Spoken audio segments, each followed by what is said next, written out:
একটা বিষয় দেখেন, সাকিব খান মানে একটা চটি বা ছোট গল্প বা ছোট বই নয়। সাকিব খান হচ্ছে যে সমগ্র বইয়ের একটা ভান্ডার, একটা জ্ঞানের একটা ভান্ডার, একটা বিশাল একটা লাইব্রেরি। আপনি যদি গভীর একটা সমুদ্র থেকে এক ফোঁটা পানি বা এক ফোঁটা জল দেন, সেখানে সমুদ্রের কোনো কিছুতে যায় আসে না। আফরান নিশো হচ্ছে উনি নাটকের একজন অভিনেতা।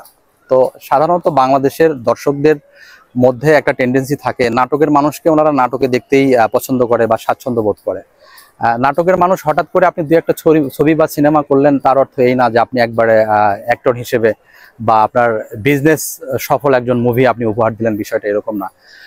যখন সবাই দেখছে যে তার এত জনপ্রিয়তা, এত ভালো ভালো ছবি উনি উপহার দিচ্ছেন, সমস্ত প্রডিউসার সমস্ত ডিরেক্টর সাকিব খানকে নিয়েই ছবি করছেন, তখন একটা চক্র বা একটা মহল চেষ্টা করছে যে কোনোভাবে জেলাস ফিল হোক সেটা, বা তার কেরিয়ারকে ডাউন করার জন্য হোক, কিছু মানুষ চেষ্টা করছে যে কিভাবে সাকিব খানের একটা এটাকে ষড়যন্ত্র করা যায় বা সাকিব খানকে কিভাবে টেনে নিচে নামানো যায়। আমরা বাঙালি সাধারণত যেটা করি বা যেটা করতে আমরা অভ্যস্ত, সেটাই আমরা দেখতে পাচ্ছি। আমাদের চলচ্চিত্র শিল্পে সবচেয়ে বড় একটা জিনিস কাজ করে, সেটা হচ্ছে সিন্ডিকেট। সাকিব খানই অনলি ওয়ান, একমাত্র নায়ক যিনি চলচ্চিত্র শিল্পটাকে ধরে রেখেছেন, যিনি চলচ্চিত্র শিল্পটাকে বাঁচিয়ে রেখেছেন।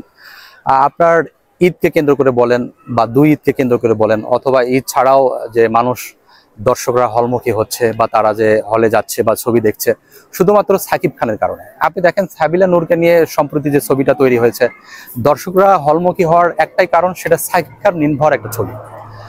উনি ওনার ক্যারেক্টার, উনি ওনার চরিত্র যথার্থভাবে নিজেকে উপস্থাপন করতে সক্ষম হয়েছেন, এই জন্যে মানুষ দেখছেন। আর মেরিল প্রথম আলোর যে বিষয়টা, ওনারা হয়তো থিঙ্কিং করেছিল যে সাকিব খানকে বাদ দিয়ে রেখে আমাদের প্রোগ্রামটা সফল বা সার্থক করা যায় কিনা। সাকিবিয়ান যারা আছে, সাধারণ দর্শক যারা আছে, যখন তারা দেখতে পেল যে এত বড় একটা অ্যাওয়ার্ড প্রোগ্রামে সাকিবের মতো একটা বড় তারকা যেখানে উপস্থিত নেই বা তাকে ইনভাইট করা হয়নি, সমস্ত সাকিবিয়ানরা তখন মেরিল প্রথম আলো অ্যাওয়ার্ড বলেন বা যে প্রোগ্রামগুলোতে সাকিব খানকে অ্যাওয়ার্ড দেওয়া হয়নি, তারা সেখান থেকে মুখ ফিরিয়ে নিয়েছে, তারা মুখ সরিয়ে নিয়েছে। তো এখন সেদিক থেকে তারা আবার যখন চিন্তা করে দেখলো যে আসলে আমাদের ইন্ডাস্ট্রির জন্য, আমাদের সিনেমা হলের জন্য, বিশেষ করে যারা চলচ্চিত্র শিল্পপ্রেমী আছে, যারা ছবি পছন্দ করেন, তাদের জন্য সাকিব খানকে আবার তারা নিতে বাধ্য হয়েছেন। যার কারণে আমরা লাস্ট যে বাইফাই অ্যাওয়ার্ড বলেন, তারপরে যে হচ্ছে মেরিল প্রথম আলো অ্যাওয়ার্ড বলেন, সেখানে আমরা সাকিব খানকে দেখতে পেয়েছি। দেখেন, আমি যদি নিজেকে সুপারস্টার মনে করি, তাহলে তো এটা আসলে হয় না। মানুষ আমাকে কিভাবে দেখে, দর্শক আমাকে কিভাবে দেখে, অডিয়েন্স আমাকে কিভাবে দেখে, এটাই সবচেয়ে বড় একটা বিষয়। আমি নাটকে কাজ করি, অভিনয় শিল্পী হিসেবে নাটকে আমি আমার জায়গায় বেস্ট। সেখানে নাটকের একটা শিল্পীকে যখন সে অভিনয় করতে আসবে, মানুষ কিন্তু তাকে টাকা পয়সা খরচ করে হলে গিয়ে তাকে দেখবে না, কারণ যাকে আমি অ্যাভেলেবেল নাটকেই দেখছি, তাহলে আমি সিনেমা হলে গিয়ে কিভাবে দেখবো। কিছু হয়তো বা নিশোর শিক্ষিত কিছু বক্তব্য আছে, যারা এরকম অন্ধবিশ্বাসের উপর দেখা যাচ্ছে যে নিশোর প্রতি একটা ভক্তি রাখতে যে একটা সময় তারা বেশি করে ফেলছেন, যেটা একটা বড় মাপের একটা মেগা স্টারকে তারা এরকম তার একটা কি বলে যে অপপ্রচার চালাতে যে নিজেরাই তারা একটা বড় ধরনের বদনামের শিকার হচ্ছেন। তা আমি মনে করি এটা খুব দুঃখজনক। তাদের খুব সুন্দরভাবে জিনিসটা বোঝা উচিত যে আসলে সাকিব খানের অবস্থানটা কোথায় আর আরিফিন নিশোর অবস্থানটা কোথায়। আসলে দেখেন, একজন ডিরেক্টর সবাইকে নিয়েই কাজ করতে পারে। একজন ডিরেক্টর রায়হান রাফি চাইলে আমাকে নিয়েও কাজ করতে পারে, যে সাধারণত মানুষ যাকে চেনে না জানে না, এরকম মানুষকে নিয়েও কাজ করতে পারে। জিতো একজন ভালো সুপারস্টার, জিতো ভালো কাজ করে।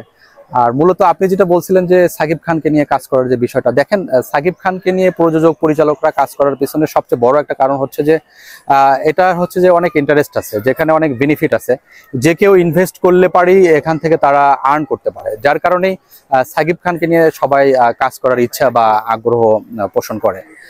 এটা একটা বিষয়। আর আরেকটা বিষয় হচ্ছে যে রায়হান রাফি তার জীবনে যা করতে পারেনি, সাকিব খানকে নিয়ে ছবি করার পরই আমরা তার লাইফে কিন্তু চেঞ্জ দেখেছি, পরিবর্তন দেখেছি।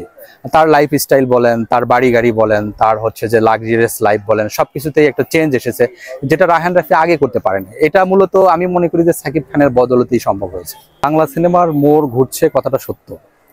একটা সময় যখন মানুষ হলমুখী হচ্ছিল না, একটা দর্শকের খরা যখন যাচ্ছিল, চলচ্চিত্র বা ইন্ডাস্ট্রিটা পুরোটাই দর্শক শূন্যতায় ভুগছিল।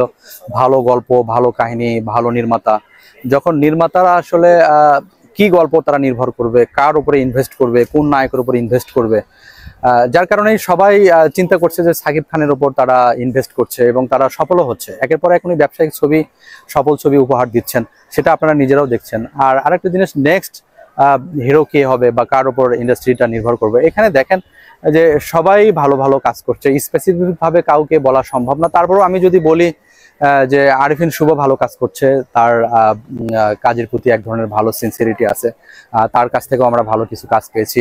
যদি ভালো নির্মাতা হয়, ভালো প্রযোজক পরিচালক তাকে নিয়ে যদি একটু ভালো গ্রুমিং করে, আমার বিশ্বাস যে সেও ভালো ব্যবসা সফল ছবি উপহার দিতে সক্ষম হবে। সাকিবিয়ান যারা, সাকিব ভক্ত যারা, যারা সাকিব খানের ছবি দেখেন, তারা দীর্ঘদিন ধরেই এরকম একটা থিঙ্কিং বা এরকম একটা চিন্তা ভাবনা তারা করে আসছিলেন। সাকিব সুপারস্টার, যিনি দেশের গণ্ডি পেরিয়ে বিভিন্ন দেশে, যার এখন ডাক নাম, এবং ভালো ছবি করছেন, ভালো কাজ করছেন, এখন পর্যন্ত উনি ওনার নিজের অবস্থান ধরে রাখতে সক্ষম হয়েছেন। জিতো অনেক বড় মাপের একটা সুপারস্টার। দর্শকদের একটা ইচ্ছা বা আকাঙ্ক্ষার একটা প্রতিফলন থাকে। এটা রায়ান রাফির হাত দিয়ে হতে হবে।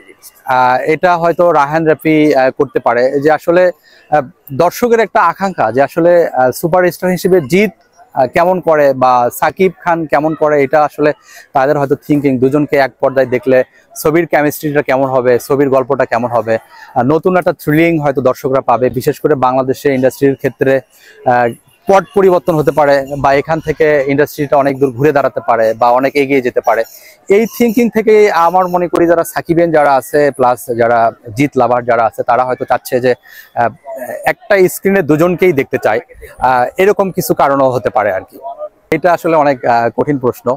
সাকিব খান আমার দেশের বড় একজন তারকা। আমি যখন তাকে নিয়ে কথা বলবো, আমি তখন তাকে সাপোর্ট করেই কথা বলবো, যেহেতু সে অনেক ভালো কাজ করে, ভালো সুপারস্টার। সাকিব খান এক ধরনের সুপারস্টার, আবার জিৎ এক ধরনের সুপারস্টার। যে যার জায়গা থেকে ভালো কাজ করছেন এবং দুজন দুজনের জায়গা থেকেই পারফেক্ট। আমি আসলে ওইভাবে আসলে দেখি না, দুজনকেই আমি সমানভাবে দেখি। উত্তর দিতে চাই, আমার কাছে যেটা মনে হয় যে সাকিব খানও ভালো কাজ করে, জিতও ভালো কাজ করে। তবে জিতের কাজের ধরনটা একটু আলাদা। জিত যে ধরনের কাজ করেন, তার যে কাজের যে ক্যারিশমা, তার কাজের ধরনের যে গল্প, আমি সেক্ষেত্রে জিতকে আমি এগিয়ে রাখতে চাই। আসলে সাধারণ মানুষ হিসেবে বলি, আমি এজ এ মডেল বা অভিনেতা হিসেবে নয়, আমি যদি সাধারণ মানুষ হিসেবে বলি, তাহলে আমি মনে করবো একজন হিরো হিসেবে বা একজন হিরোর কোয়ালিটি হিসেবে, একজন অভিনেতা হিসেবে আমি জিতকে এগিয়ে রাখতে চাই। সাকিব খান একজন ভালো সুপারস্টার, একজন ভালো অভিনেতা। দিক উনি যার সঙ্গেই ছবি করেন, দেখা যাচ্ছে সে নায়িকাকে একটা করে বাচ্চা দিয়ে থাকেন।